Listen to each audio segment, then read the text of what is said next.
A young girl sat motionless on the edge of the bench and gazed blankly into the distance with her huge grey eyes. Despite her rather scruffy appearance, she was pretty. The chilly breeze was ruffling her thick but unwashed blonde hair, and occasionally made her nervously pull her thin, dirty jacket across her chest. The suburban station platform was crowded at this time, but people were walking by, occasionally bumping into the trembling poor figure and quickly averting their eyes, hurrying on with their business. Ben Harper was sitting on one of the nearby benches. He silently watched the girl and sighed heavily from time to time. Every weekend he would leave the station and go to his summer house that he had bought just after he had retired. He spent every weekend there and sometimes lived there for weeks at a time. The man was lonely. He had devoted all his life to his work in the prosecutor's office, and he had never had a family. It happened a few days ago. He was waiting for the train to his summer cottage when he noticed this girl there for the first time. He could not understand why, but at that moment his heart ached, reminding him of an old heart wound that had never been fully healed. The first time, he simply walked by because he was worried that he would miss his train. But all day long, trying to do his gardening, he was unable to concentrate in any way. A strange pain in his heart troubled him day and night, and in front of his eyes, like an obsession, there was the face of that girl from the station. The resemblance was striking. The girl was like two peas in a pod with Sarah, his first and only love, whom he had so foolishly lost. Sarah was the prettiest girl around. Mr. Harper, madly in love with her, was painfully aware of their social inequality and was constantly jealous of everyone. Mr. Harper always felt that he, being the son of a cleaning lady and not knowing his father, was not a good match for Sarah, who was born in a family of a successful realtor and a plastic surgeon. He was afraid that Sarah would soon realize this too. He was so jealous of everyone around her. They used to fight about it a lot. Then they would make up. But one day Sarah's patience ran out, and she said that it was all over between them. Mr. Harper didn't show up for a couple of months, holding a grudge, but finally, realizing that his life had no meaning without Sarah, he came to her with flowers to ask for forgiveness. But it was too late. Sarah had moved away, and no work connections helped him find his girlfriend. Mr. Harper was anxious, nearly went crazy, began drinking alcohol, and then was able to stop and pull himself together, plunging himself into work. Over time, the pain subsided, but his personal life never worked out. However, Mr. Harper did not complain about life. He believed that everything was well, and he planned to live quietly in retirement. But the meeting at the station awakened long-forgotten memories in him, and now they would not let him live in peace. He was suffering for 2 days, convincing himself that everything would be all right with the girl. But back in the city, Mr. Harper saw her again in the same place. Now he couldn't stand it and went up to her. "Why are you sitting here all the time? What happened to you?" he asked. "I don't know," whispered the stranger in a lifeless voice. Mr. Harper was puzzled by her answer, but in the next second he forcefully held out his hand and told her to follow him. The girl looked at him, grabbed his hand, and then stood up, but suddenly staggered. Mr. Harper realized that most likely she had not eaten anything for these days. Once they got to his home, Mr. Harper gave her some bath things and the clothes he had bought on the way, and while the stranger was taking a shower, he ordered takeout from a cafe. When his guest came out of the bathroom, clean and combed, Mr. Harper thought she looked even more like Sarah. He even imagined that by that age she could have been his and Sarah's granddaughter, but unfortunately he had ruined everything himself. Mr. Harper set the table and offered dinner, When it was time for tea, he cautiously asked the girl what her name was. I don't remember, she answered and started crying. Mr. Harper already regretted that he had asked and decided that tomorrow he would show the poor girl to Dr. Simmons, his friend the psychiatrist, hoping that he would help the stranger. But Dr. Simmons was not so optimistic. Without knowing the causes of amnesia, it was difficult to make any predictions. After the examination, he said that, judging by the tests, the girl had been given some kind of substance, and the portion was so high that it had provoked the loss of memory. Her health is apparently strong because she had survived, and her mental health had not been affected, Dr. Simmons summed up. Her memory should return to her on its own, but I can't tell you the time frame. The main thing for her now is a quiet life. After listening to the verdict, Mr. Harper decided to take his ward to his country house. Life in nature helped the girl regain her vitality, and a smile began to appear on her face. It turned out that she was a good cook and loved gardening, but her memory was never recovered. One day the girl was enthusiastically pruning a hedge, and Mr. Harper was watering roses nearby, thinking aloud, "Bushes are good, honey, but I love flowers, especially roses. They're the reason I bought this house. When I came to see it, I thought it was heaven on earth. The roses bloomed so beautifully," laughed Mr. Harper, but suddenly lost his voice when he saw how his ward fell to the ground with a cry. Mr. Harper brought ammonia from home and revived the girl. "I have remembered everything. My name is Alice, and I have been robbed," she whispered and burst into tears. "And I don't have a home anymore, and I don't have a job either," she added, sobbing.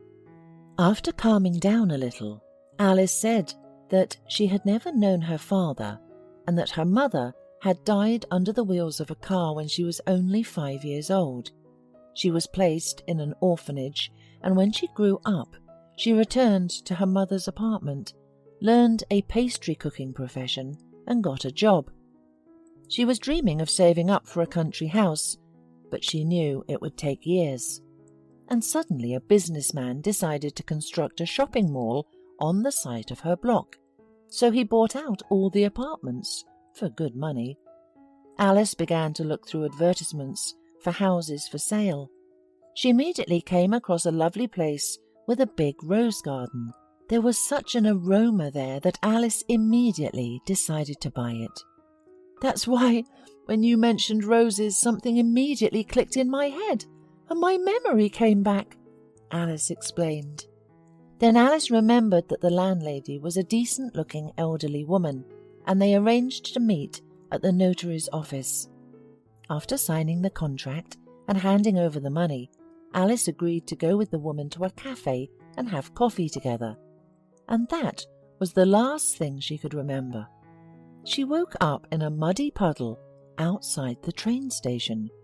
Barely making it to a bench on the platform, she sat there until Mr. Harper approached her. "Thank you, Mr. Harper. There are no more compassionate people like you," she added at the end. "Do you mind if I stay with you a little longer? I just don't have anywhere to go, but I'll get a job and reimburse you for all your expenses." "Live as long as you need to, of course. It's your home now, too," Mr. Harper hastily replied. The owner of the cafe where Alice used to work gladly took her back, as she valued the talented pastry chef very much. After she had disappeared, she tried to look for her. She even filed a complaint with the police, but it was not accepted. At Mr. Harper's insistence, Alice filed a police report, but the case ended up unsolved. The notary was a fake, and the sale contract was a lie, and the swindlers covered up all traces of their fraud. Mr. Harper was desperate to do something to help the poor girl, and decided to try to find her relatives, or rather, to make sure that there was no one left. He asked Alice for a photo of her mother, and put up an ad on all the web resources dealing with missing person searches. A couple of weeks later, he got a phone call. A woman's voice on the phone, who sounded familiar, excitedly asked about the photo on the site. "I'm Paula's mother. What's wrong with her? I haven't seen her in over 20 years. Mr. Harper was tensely silent, not knowing how to tell the woman who called that her daughter had died. Gathering his strength, he replied, I'm sorry, but your daughter is dead. But you have a granddaughter, Alice, who is all grown up now." He heard sobs, and then the woman asked for the address and said she would come soon. In the evening, Mr. Harper told Alice about the call, and she was thrilled to find out that she had a real grandmother. She impatiently awaited her arrival, while Mr. Harper was sad, realizing he would soon lose his newfound close person. Alice, seeing that the elderly became upset, bustled about him, prepared him a hot tea, saying that he needed to take care of himself, because there are no more people like him. And Mr. Harper was looking at Alice and thought that apparently this was his fate, to die alone.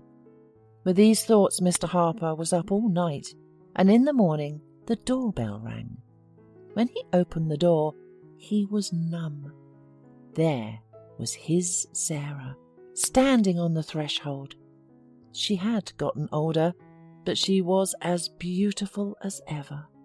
"Ben?" said the woman in shock, and began to sink to the floor. Mr. Harper picked Sarah up and carried her to the couch. When she came to her senses, she immediately told the whole story. Her daughter Paula had always been stubborn and willful, but she studied well and even graduated with honours. Her studies at a prestigious university were ahead of her, but unfortunately she met Trevor, who had already had several criminal records at the age of 24. Sarah, of course, was against their relationship, but she put too much pressure on her daughter, and she ran away from home. Sarah used all the connections, but they could not find her. The elderly woman became silent, tears welling up in her eyes. "I'm sorry," was all Mr. Harper could say, "but you still have a beautiful granddaughter." "Mr. Harper, you have her too now," Sarah said with a sigh. Mr. Harper's heart raced, and he looked at Sarah with incomprehensible eyes. "Yes, Mr. Harper, Alice is your granddaughter too, and Paula was our daughter. I didn't know I was pregnant when I had left then." When Alice returned from work and saw the grey-haired woman looking lovingly into her eyes, she immediately understood everything, and barely restraining her sobs, threw herself into her arms. Soon Mr. Harper and Sarah were married and joined their lives together, albeit late. Alice was happy because she found the family she had been deprived of for so many years. Hola, suscríbete a Historias Vitales para no perderte nuevas historias. Mi esposa había estado trabajando en su proyecto especial durante 4 meses ahora. No era su proyecto personal, pero ella era la persona principal y responsable de su éxito. El proyecto estaba diseñado para salvar a su empresa, Bixler Enterprises. Los últimos 4 meses habían sido difíciles porque se vio obligada a trabajar duro. Era importante tanto para ella como para la empresa. Había una buena posibilidad de que Bixler Enterprises quebrara si el proyecto no se completaba. Sarah tenía una licenciatura de Albrecht y un MBA de Wharton. Era la más inteligente de la familia. Yo empecé a trabajar como mecánico de autos justo después de la secundaria y después de 21 años seguía siendo mecánico de autos. No me importaba porque me gustaba el trabajo y pagaba bien. Era suficiente para pagar la universidad de Sarah y criar a 2 hijos. No vivíamos lujosamente, pero estábamos bien. Los niños ya se habían mudado, y las cosas iban bastante bien con nuestros ingresos. Sara quedó embarazada 3 meses después de casarnos a la edad de 18 años. Durante los primeros años de nuestro matrimonio, vivimos con mis padres. Ellos tenían una gran casa vacía ya que 4 de mis hermanos se habían mudado. Eso significaba que teníamos una niñera mientras Sara completaba sus primeros años de universidad. Debido a 2 embarazos, la carrera de 4 años le llevó 6 años completarla. Fue difícil, pero lo logró. Siempre tuve trabajo y nunca me faltó trabajo extra si lo necesitaba. Después de que Sara se graduó de Wharton, alquilamos nuestro propio lugar. Tuvo ofertas de trabajo de varias empresas grandes, pero todas requerían que nos mudáramos. A mí no me importaba, pero Sara quería quedarse cerca de casa. Por eso decidió trabajar en Bixler Enterprises. Pagaba bien, pero lo más importante, le daba responsabilidad y la oportunidad de avanzar. Sara era una empleada trabajadora y dedicada. La presentación es el jueves en el Hotel Thyssen en Filadelfia. Tomé unos días libres en el trabajo para ayudarla según fuera necesario. Al final, todo lo que logré fue hacerle algo de comer cuando llegaba a casa. No sabía nada sobre su trabajo, ni tampoco quería saber, los negocios corporativos de alto nivel me aburrían. Empresarios de Europa, Asia y América del Sur venían aquí, la empresa pagaba sus boletos de avión y proporcionaba habitaciones en el Hotel Thyssen mientras estaban aquí. Era caro como el infierno, y por algunas cosas que Sara había dicho, la empresa estaba sobreestimando sus finanzas. Su presentación era importante para ella, para la empresa y para más de 200 empleados. Hasta el martes por la noche, todo iba bien.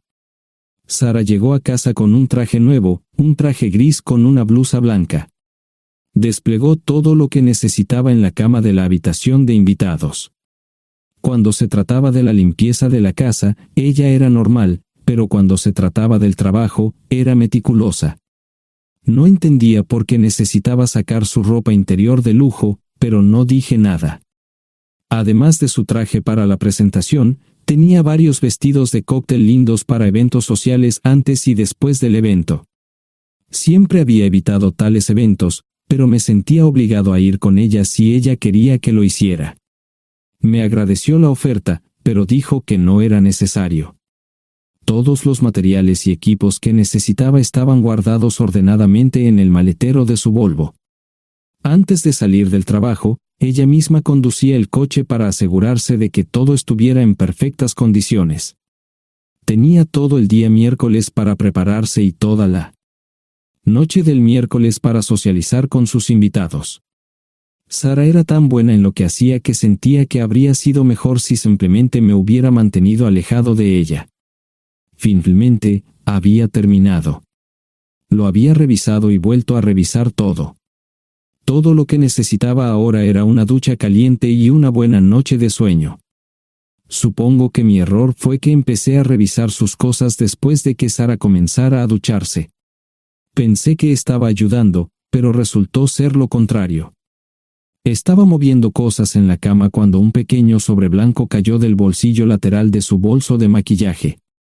Una carta de una farmacia, pero no del tipo que solemos usar. Dentro había 10 pastillas. No tenía idea de qué era, Pren, y las instrucciones eran confusas. Si es necesario, tomar una pastilla y luego una segunda pastilla 12 horas después. Pensé que podría ser algo que ella había conseguido para la ansiedad o los nervios, pero las instrucciones no tenían sentido. La receta estaba escrita a su nombre el lunes. Volví a poner el sobre en su lugar mientras ella terminaba de ducharse. Decidí que quería saber más sobre Pren antes de contarle sobre ello. Por supuesto, si lo mencionaba, significaría que estaba revisando sus cosas. Odio los dilemas. Mientras Sara se preparaba para dormir, fui a nuestro ordenador doméstico y busqué. 10 minutos después, me uní a mi esposa bajo las sábanas. Pasé toda la noche despierto, preguntándome por qué mi esposa había recogido una receta para la píldora del día después, especialmente después de que me hicieran una vasectomía hace 10 años. A la mañana siguiente, me levanté temprano, pero no estaba descansado. Di un largo paseo, esperando que despejara mi mente. Me dirigí hacia casa con reticencia, temiendo lo que podría hacer o decir cuando llegara allí. Mi hijo Joe se unió a la Marina después de la escuela secundaria y estaba en su primer año en San Diego. Nuestra hija Gloria se casó con su amor de la infancia el año pasado y acababa de mudarse a Dallas. Eso dejaba solo a Sara y a mí. Echaba de menos a los niños, pero esperaba envejecer con mi esposa. Ella era la única mujer que me había interesado, y ahora todo estaba. Si Sara estaba teniendo una aventura, lo ocultaba bien. Por supuesto, nunca la vigilé. Nunca miré sus correos electrónicos o llamadas telefónicas. No tenía razones para hacerlo. No tenía forma de saber qué estaba haciendo en el trabajo o después del trabajo. Confiaba en ella completamente. Ion, ¿dónde demonios has estado? ¿Quieres huevos o algo? No, solo café. No me sentía con muchas ganas de hablar. ¿Qué pasa, cariño? Solo son 3 días. Puedes venir si quieres, pero te aburrirás como una ostra. No, realmente no quiero ir, pero odio dejarte sola. Me preocupo cuando no estás aquí. Es muy dulce, querido, pero estará bien. No voy a salir del hotel en todo este tiempo. Pasaré la mayor parte del día asegurándome de que la sala de conferencias esté lista, y esta noche tendré una agradable charla con nuestros posibles clientes. Mañana, probablemente ni siquiera tendré la oportunidad de ir al baño. Llegaré a casa lo más temprano posible el viernes, te prometo un gran fin de semana si sabes a lo que me refiero. Todo eso suena bien, pero no puedes culparme por preocuparme. Soy un mecánico de autos, y tengo una esposa hermosa y exitosa. A veces tengo la sensación de que estás menos interesada en mejorar nuestra situación familiar que en avanzar en tu carrera. Detente, maldita sea, Ion. Siempre he respetado lo que haces para ganarte la vida y nunca he insinuado lo contrario. Criaste a 2 grandes niños y me pusiste a través de la universidad. Eres un gran esposo, un gran padre y un buen proveedor, y nunca olvides eso. Terminé mi café mientras ella recogía la mesa. ¿Quieres que te llame? No, no es una buena idea. Tendré el móvil apagado, y voy a apagar el teléfono de la habitación por la noche para poder dormir. Te llamaré siempre que pueda.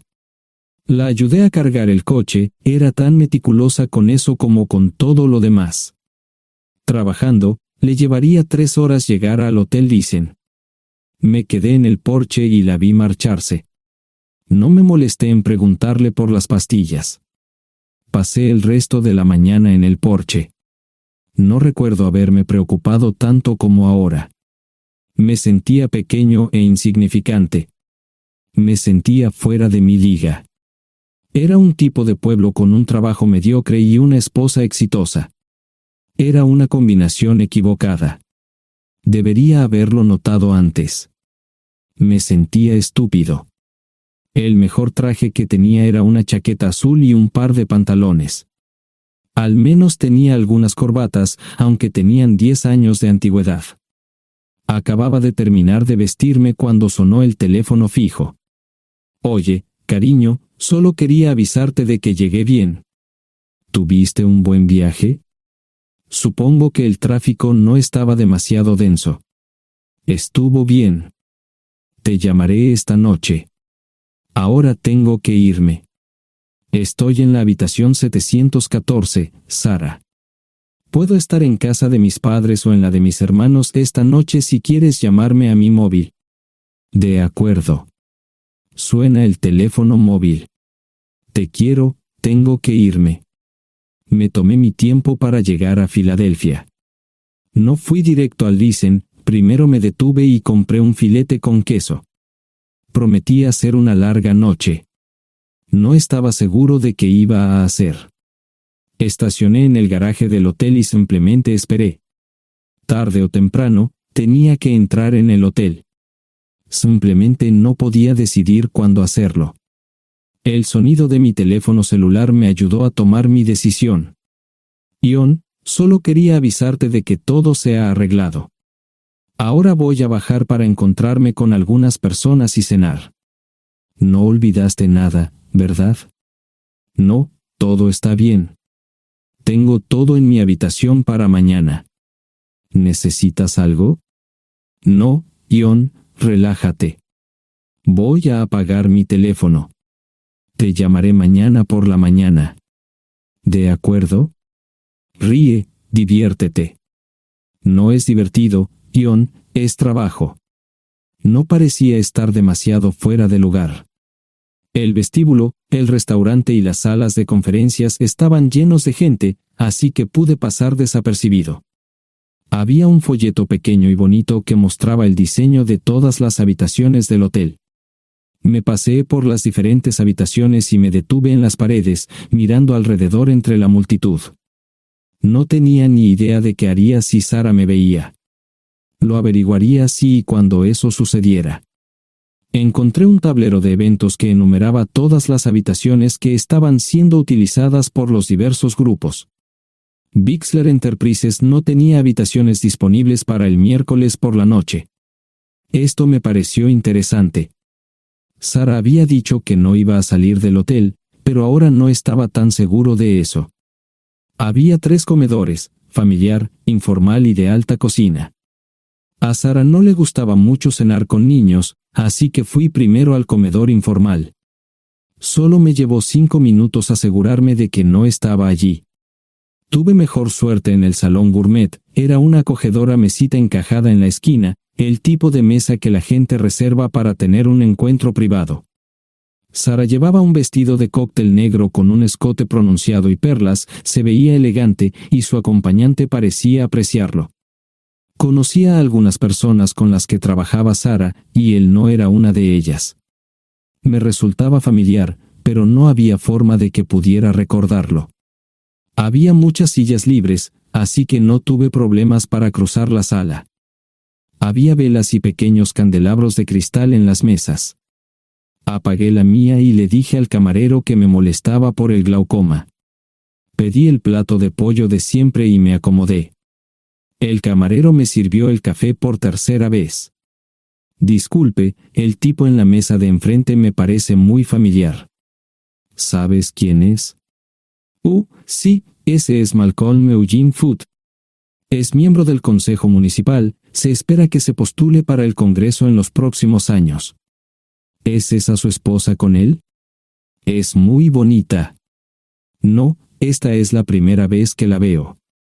Siempre usa esa mesa para señoras especiales, si me entiende. Simplemente le sonreí y pedí la cuenta. Nunca había visto a Sara tan sensual con un hombre antes. Parecía captar cada palabra que decía, como si fuera Dios o algo así. No estaban haciendo nada inapropiado, pero tampoco era platónico ni profesional. Cuando me fui, estaban terminando su segunda botella de vino.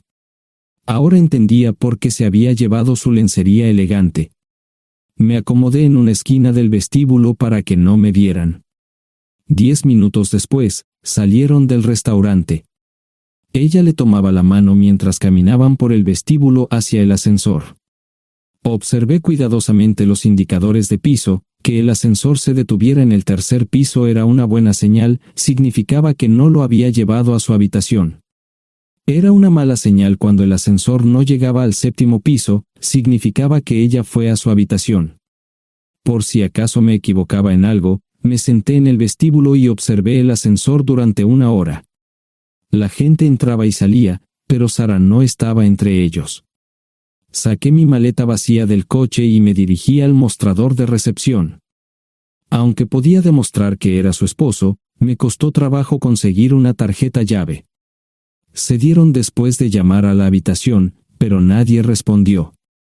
Finalmente, estaba en camino a la habitación 714 con la tarjeta llave. Ni siquiera encendí las luces al principio, simplemente me senté en la oscuridad de la habitación durante más de 1 hora. No fue difícil asegurarme de que no regresara a la habitación. Primero, empacé todas sus ropas y pertenencias personales. No dejé nada atrás. Revisé el paquete de Preven, todavía quedaban 10 pastillas en el tocador. De manera muy ordenada, estaban todos los artículos que necesitaría para su presentación al día siguiente. Comencé a llenar la maleta.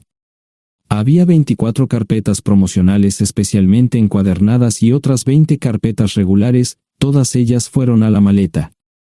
Un proyector digital fue lo siguiente, seguido de una computadora portátil. Tomé su bolso y su celular, que había dejado en la habitación. Todo lo que tenía consigo era un bolso de mano y probablemente un tubo de lápiz labial. Di una vuelta por la habitación tan cuidadosamente como lo hizo ella para asegurarme de no perder nada. Una vez satisfecho, dejé las llaves del coche y mi anillo de bodas en el tocador. Aparte de esos dos objetos, la habitación estaba completamente vacía. El ascensor se dirigió directamente al estacionamiento, no tuve problemas para llevar 2 maletas, y 20 minutos después, estaba en la autopista rumbo al norte.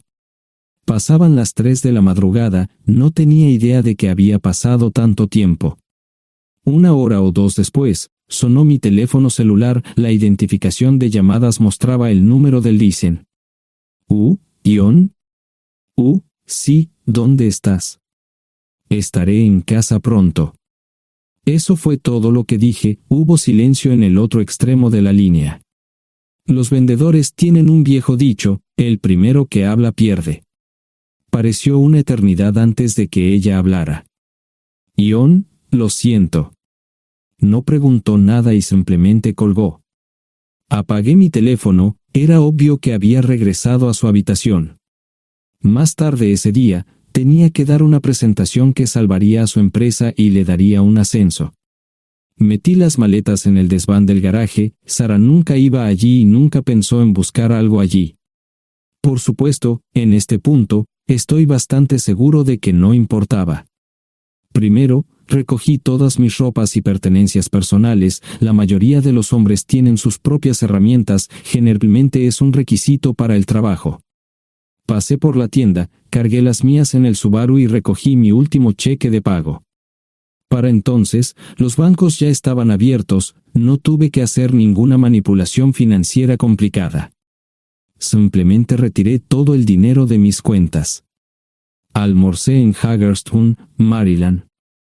Tenía suficiente dinero para vivir durante unos años, pero sabía que estaría buscando trabajo muy pronto. Sara y yo éramos parecidos en eso de que a ambos nos encantaba trabajar. La voy a extrañar. Pasé un par de horas en las cuevas del Uray y alquilé una habitación cerca de Whitewell. No tenía idea de qué iba a hacer. Era sábado, y me encontré sentado en el acuario de Chattanooga, observando la naturaleza que nunca había visto antes. Pasé unas horas simplemente relajándome y decidí que era un buen lugar para estar. Compré un pase anual para el acuario y, para la hora de la cena, tenía un lugar donde quedarme. Era un remolque móvil en el parque, pero estaba amueblado y era económico. No necesitaba mucho. La primera cosa que haría el lunes por la mañana sería conseguir un trabajo.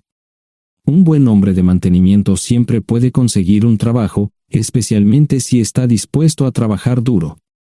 Podría permanecer discreto hasta que fuera el momento de renovar mi licencia de conducir o las etiquetas del coche. Me preocuparé por eso cuando llegue el momento. El domingo por la tarde, llamé a Gloria. Me sentí obligado a informarle sobre lo que estaba sucediendo, pero Sara ya se lo había contado. Fue bastante franca con Gloria sobre lo que había pasado. Dijo que había engañado, que la sorprendí, que me fui y que ella perdió su trabajo. Me sentí mal porque ella perdió su trabajo, pero ese era el precio que tenía que pagar. Le pedí a Gloria que le dijera a Josh lo que estaba sucediendo la próxima vez que hablara con él. También le dije que la llamaría aproximadamente una vez al mes para verificar cómo iban las cosas. No le dije dónde estaba. Para el mediodía del día siguiente, tenía un trabajo. En realidad, estaba a poca distancia del parque de remolques, con el Waffle House a mitad de camino. ¿Qué más podría querer un hombre? No sé cómo manejaron el papeleo, pero me estaban pagando $20 por hora sin hacer preguntas. Estaba feliz, y ellos también. Ni siquiera tendría que tocar el dinero que traje conmigo. Unos 2 meses después, Gloria me informó que Sara se había mudado de la casa y estaba viviendo con sus padres. Gloria no sabía nada más, pero estaba feliz de que estuviera estable y le estuviera yendo bien. Joss me llamó desde San Diego solo para informarme que iba a hacer un crucero. Era técnico en aviónica en un portaaviones, intentó explicar qué hacía exactamente, pero estaba más allá de mi comprensión. Nunca supe mucho sobre cosas técnicas. Ambos tuvieron cuidado de no decir nada malo sobre su madre, aprecié eso. Después de eso, todo siguió como siempre. Comencé a hablar con Gloria al menos semanalmente, Joss y yo comenzamos a enviar correos electrónicos regularmente. Gloria hablaba regularmente con Sara, pero decía muy poco sobre lo que estaba haciendo o dónde estaba. Nunca presenté la solicitud de divorcio, y parece que Sara tampoco lo hizo. Tengo una licencia de conducir de Tennessee y las etiquetas en el Subaru. Comencé a frecuentar un bar local un par de veces al mes y tuve encuentros casuales, 2 mujeres se alternaban como mis compañeras nocturnas regulares. No buscaban compromisos, y yo tampoco, parecía funcionar bien para todos nosotros. La vida era buena. Eso fue hace mucho tiempo, y gradualmente olvidé a Sara. Con el tiempo, el Subaru comenzó a darme problemas, había olvidado cuánto tiempo había pasado. Tenía más de 200,000 millas. Estaba reflexionando sobre esto con una jarra de cerveza un día cuando me di cuenta de que habían pasado casi 5 años desde que me fui de casa. Mantuve un contacto cercano con ambos hijos, Gloria ya tenía 2 hijos propios en este momento y quería que los visitara. Joss casi se casó con una mujer tailandesa, pero en el último momento, se negó. Por lo general, trabajaba 6 días a la semana y usaba el domingo para recuperarme del sábado por la noche, no había ninguna buena razón para que alguien llamara a la puerta de mi remolque a las 6 de la mañana de un viernes. Su grosería fue recompensada por un hombre medio desnudo abriendo la puerta, los calzoncillos del día son repugnantes, y la dama en la puerta, juzgando por la expresión en su rostro, estuvo de acuerdo conmigo. Ella apartó la mirada, pero su compañero no parecía impresionado. Norm habría usado pantalones, pero en un momento como este, los invitados me molestaron. Estamos buscando a John Terrell. No los conozco. Me llamo David Simmons, y esta es mi esposa Mara. Tenemos un problema y esperamos que nos puedas ayudar. Lo siento mucho, no trabajo a altas horas de la noche. Si necesitan algo relacionado con su auto, tendrán que ir a la tienda. Esto provocó varias miradas en blanco y finalmente una respuesta. No tiene nada que ver con tu trabajo, es más un problema personal. ¿Podemos entrar? El interior del remolque lucía desordenado, rara vez tenía invitados, así que rara vez lo limpiaba. Incluso mis novias insistían en que fuéramos a su lugar. Hagan como en su casa, déjenme ponerme los pantalones enseguida. Al entrar en el dormitorio, dejé la puerta abierta solo para mostrarles lo hospitalario que soy. También me puse una camisa. ¿Les gustaría tomar café? Solo tomará unos 10 minutos. Aparté algunas cosas del sofá para que pudieran sentarse, no hubo respuesta a la pregunta del café. Tenemos una hija adoptiva de 4 años y otra de 2 que necesita un trasplante de médula ósea, y esperamos que nos puedas ayudar. Estamos dispuestos a pagarte si es necesario. ¿Con mi médula ósea? No, queremos usarla y estamos dispuestos a compensarte por cualquier inconveniente. Creo que quieren comprarla. Estaba actuando como un listillo, y de repente me di cuenta de ello. Estas personas eran serias, tenían un problema real y estaban buscando ayuda. Lo siento mucho, no quise interrumpir. Por favor, continúen. Nuestra mejor oportunidad de encontrar un donante es un familiar cercano. Eres nuestra mejor esperanza. Mira esto. No quiero ser un grosero, pero creo que se equivocaron de persona. ¿Cuándo nació su hija? Cumplirá 5 años en julio. Marcia Simmons habló por primera vez, y sonó sincera. Odio ser el portador de malas noticias, pero me hice una vasectomía hace 15 años. No hay forma de que pueda ser su padre. ¿Por qué tu nombre estaba en el certificado de nacimiento? No puedo responder eso, tal vez deberían preguntarle a su madre. Esa afirmación fue recibida con silencio. Sentí pena por estas personas, pero no sabía cómo ayudarles. ¿Cuál es el nombre de la madre? Sarah Lise Terrell. No encontraba las palabras. Tal vez no debería haber tomado esas malditas pastillas de ella, por supuesto, entonces esas personas no tendrían una hija en absoluto. Todo lo que pensaba que había superado el dolor, y aquí está de nuevo, viejos recuerdos de mi esposa teniendo relaciones sexuales con ese maldito político de Filadelfia. Estaba empezando a olvidarlo todo, y ahora estaba de vuelta. Maldita sea. Ahora entiendo y pido disculpas por mi grosería e insensibilidad. Haré todo lo que esté en mi poder para ayudarles. En primer lugar, porque no puede Sara hacerse un trasplante de médula ósea. Médicamente, no puede. ¿Por qué no? Es madre, tiene que ser una donante adecuada. Ella es una donante adecuada, pero está demasiado enferma. Los médicos se negaron siquiera a considerar utilizarla. ¿Enferma de qué? Está muriendo de insuficiencia hepática. Le quedan menos de 6 meses de vida. Esto no tiene sentido. Siempre ha estado perfectamente sana. Además, no creo que un hígado enfermo le impida donar médula ósea. El hospital no aceptará su firma en el formulario de consentimiento. ¿Estás diciendo que hay algo mal en su cabeza? Ambos me miraron en silencio, sabían la respuesta, pero no querían decirlo. En ese momento, no quería que se sintieran aún más incómodos.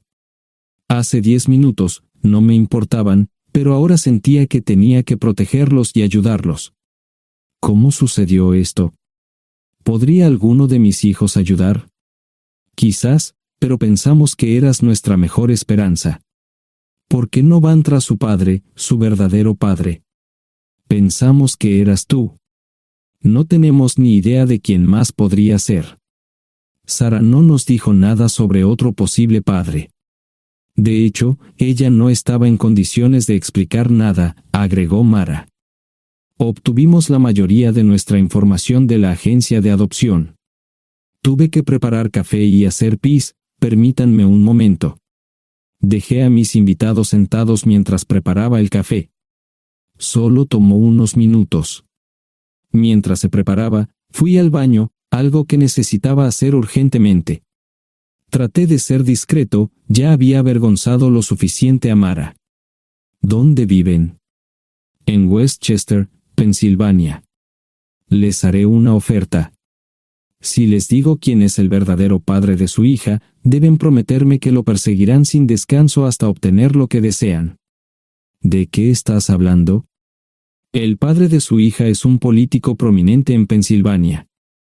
Por supuesto, negará todo y probablemente les proporcionará documentos legales para detener sus esfuerzos. Si acuerdan presionar lo suficiente para que él admita que la niña es suya, podrán avergonzarlo y obligarlo a hacerse un trasplante de médula ósea. Eso es lo que quieren, ¿verdad? Sí, claro, pero ¿cómo hacemos eso? No lo sé. Soy mecánico. Trabajo con metal para ganarme la vida. Creo que la mejor manera sería utilizar la televisión, la radio y los periódicos. Los políticos harán cualquier cosa para evitar una mala publicidad. ¿Tienen amigos que puedan ayudar? Bueno, ahora ambos estaban sonriendo. Debo haber dicho algo que les dio esperanza. Creo que podemos hacer esto. ¿Quién demonios es él? Malcolm Eugene Foote. Se postula para el Senado de los Estados Unidos. Apuesto a que hará cualquier cosa para evitar una mala publicidad. El café estaba listo, pero David y Marshen no podían esperar para llegar a casa. Antes de irse, les dije cómo ponerse en contacto con Gloria y Josh en caso de que los necesitaran. Estaba seguro de que ayudarían.